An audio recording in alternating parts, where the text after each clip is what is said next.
தமிழ் வாழ்க, தமிழர்கள் வாழ்க வளமுடன். கேம்பிரிட்ஜில் சவுதி மாணவர் மீது கத்திக்குத்து, 2 பேர் கைது. இங்கிலாந்தின் கேம்பிரிட்ஜில் வெள்ளிக்கிழமை இரவு சவுதி மாணவர் முகமது காசிம் கத்தியால் தாக்கப்பட்டு உயிரிழந்தார்.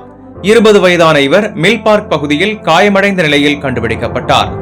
21 வயது நபர் கொலை சந்தேகத்திலும் மற்றும் 50 வயது நபர் குற்றவாளிக்கு உதவி செய்த சந்தேகத்தில் கைது செய்யப்பட்டு இருவரும் தோர்புட் காவல் நிலையத்தில் காவலில் உள்ளனர்.